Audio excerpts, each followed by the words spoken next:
Hello, I'm Ollie and this is Criminally, where I talk about crime, pulp, horror, that kind of thing. Today, my 12 favourite crime series.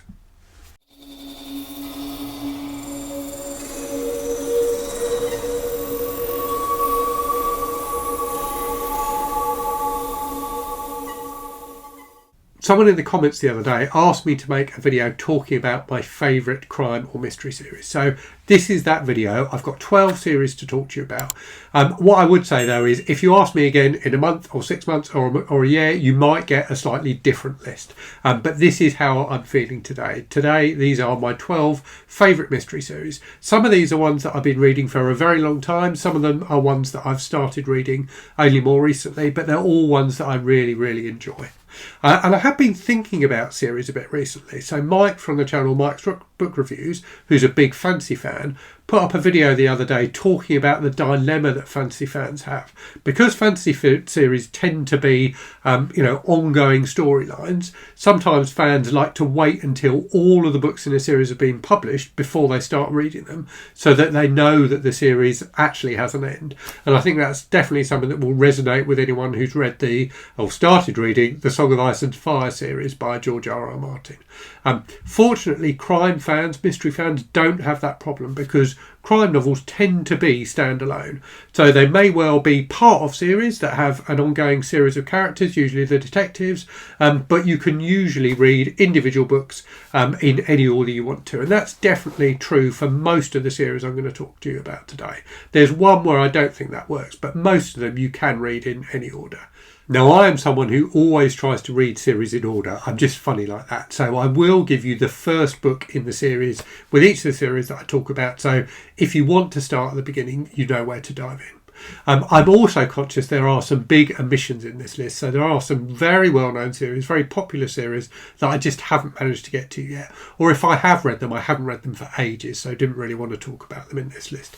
I am going to make a separate video where I talk about series that I'm really keen to read. Either series I've never sampled at all, or ones that, I've maybe only read the first book or two of. Right, so let's get on with the list then. The first series is one that will come as no surprise to anyone who's watched the channel for any length of time. It's my favourite series of books by my favourite author. That is the 87th Precinct series by Ed McBain. So McBain was a pseudonym. His legal name was Evan Hunter. He wrote under a few different pseudonyms, but McBain was the one where he had the most success. So this is a brilliant series of police procedural novels. In fact, it kind of invented that subgenre. The first one, Cop Hater, came out in 1955, and McBain continued writing them up until his death in the 2000s. It's a really great series of books. And the thing that's wonderful about these books is partly the mysteries, which are all excellent, but also the fact that each of the books kind of feels a bit different. They have the same characters, they have similar themes and things like that, but you get some books in the series that are quite dark and quite thoughtful. You get some that are much more comedic. So you get a really nice variety within the series. The ongoing cast of characters is fantastic, really enjoyable, and you do get some nice little subplots throughout the series about things that are going on in their lives, which will reward people who read them in order. But you don't, as I say, you don't necessarily have to read them in order. So I think a really fantastic series. Everyone I've recommended this series to who started reading it has enjoyed it. So definitely my number one pick. I've got another series for you by McBain as well, and that is the Matthew Hope series. So the first book in that series is Goldilocks. So Matthew Hope is a lawyer working in Florida who gets involved in, having to investigate murders as part of the cases that he's working. Just an enjoyable series of books. They're often a bit darker than the 87th Precinct books, but some really, really good mysteries, and Hope makes a really good central character as well. Next up, another author that I've got two series by. That author is Lawrence Block, another great American crime writer. So the first series by him I want to talk about is the Matt Scudder series, which started with The Sins of the Fathers. So Matt Scudder is like an old school private eye, like that kind of classic hard-boiled private eye type of character. Really, really interesting character to read there, because like a lot of private eyes, Scudder is an alcoholic, and his alcoholism really forms a central part of this series. So his struggles against alcohol. In some of the books he's drinking, in some of them he's sober, but it's always there in the background. And they're also just fantastic hard-boiled mysteries. The other series from Lawrence Block is much lighter in tone, and that's the Bernie Rhodenbarr series. So the first of these is Burglars Can't Be Choosers. So Bernie Rhodenbarr is like a gentleman burglar. So he's basically a nice guy, but he burgles people's houses. And in doing those burglaries, he often gets involved in mysteries. So in the first book, for example, somebody is murdered in the apartment that he's burgling, and he has to solve that case in order to clear his name. So there's some really nice comedy in these books. Bernie is a really engaging central character. They're just a lot of fun. Next up, another author who, again, I've got 2 series by, another great American crime writer, that's Walter Mosley. So Mosley is best known for his Easy Rawlins series of novels, which started with Devil in a Blue Dress, which was set in the 1940s. So Easy Rawlins is a black detective. So there is a lot in these books about the racism in American society during that period. But again, they're really great mysteries and a really interesting depiction of time and place as well. So one of the things that I think crime novels often do brilliantly is just immerse you in a particular city at a particular time. Crime series are often set in one place, and that can really give you, over the course of a series of novels, a really good sense of what that place and time are like. And that's definitely true with the Easy Rawlins books. The other series from Walter Mosley is the one that I do think you should definitely read in order, and that's the Socrates Fortlow series. So there are only 3 books in these series, and they're actually kind of short story collections rather than novels, but short story collections where the short stories tell an ongoing story. The first of these is Always Outnumbered, Always Outgunned. So these are set in Los Angeles. Socrates Fortlow, the central character, is a murderer who's just been released from prison having served his time, and is trying to get his life back together again, trying to make a life for himself in Los Angeles. So it really focuses on that experience, what it's like to be incredibly poor in a big American city. A really excellent series. Next up, another American writer, Joel Lansdale. I started reading Lansdale back in the 80s when he was writing horror, but he really made a name for himself with his Hap and Leonard series of crime novels.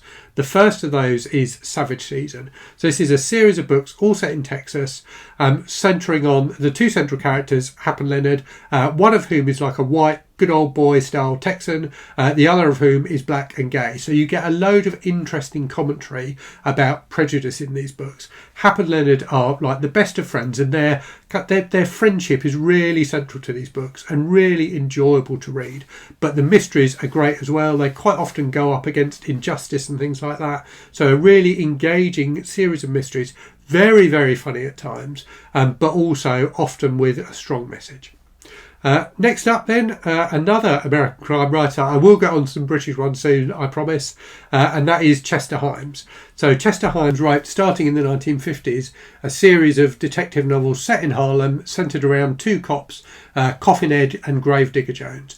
And again, these books have just a fantastic sense of time and place. The series is often called the Harlem Cycle, and that focus on Harlem in the 50s and 60s is phenomenal. He really paints a wonderful picture of what it was like to live back then. And again, some great mysteries too, quite brutal at times, but really, really enjoyable.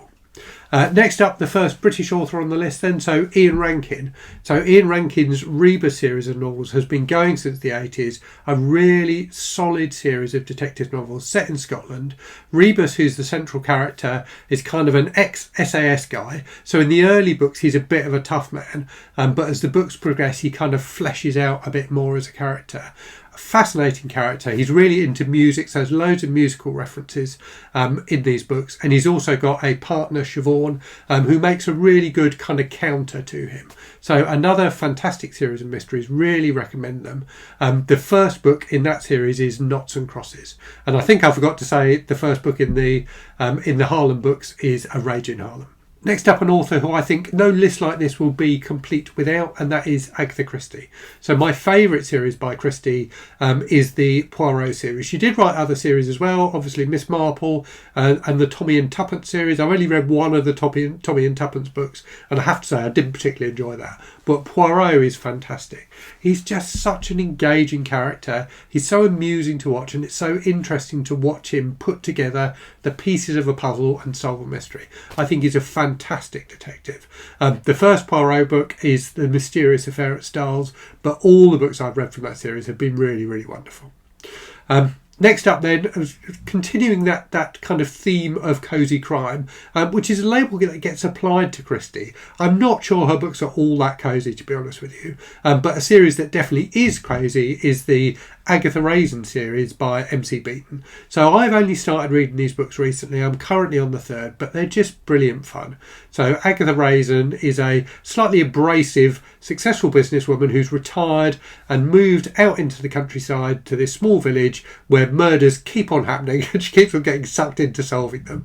There's a real humour to these books that makes them very engaging and very enjoyable to read. And Agatha Raisin is a wonderful central character, mostly because of her abrasiveness, because she's actually not that nice a person, but you end up rooting for her. The first book in this series is Agatha Raisin and the Quiche of Death, in which Agatha has moved to this village. She enters a baking competition, and the person who tastes her quiche that she's entered for the competition dies, and she has to solve that mystery. So just a really fun series. And then finally, another British author, sadly one who passed away a few years ago, much too young, and that's Mo Hayder. So this is a series of books that I definitely need to read more of. So far, I've only read the first book, but it was so good I couldn't not include it on this list. So her series of books, which feature a character called Jack Caffery, are like serial killer novels. And Birdman, the first of those, is phenomenally tense and phenomenally disturbing. The things that the serial killer is doing in these books are absolutely horrific. But it's a book I literally couldn't put down. It's so engrossing, so gripping. So yeah, Birdman is the first in that series, but I've got 4 or 5 more of them, and I'm definitely going to be continuing with them soon. So I hope you enjoyed that. Do let me know your favourite crime and mystery series in the comments. And as always, thank you very much for watching. I hope you're safe and well out there. Hope you're reading good stuff, and I'll speak to you again very soon. Cheerio.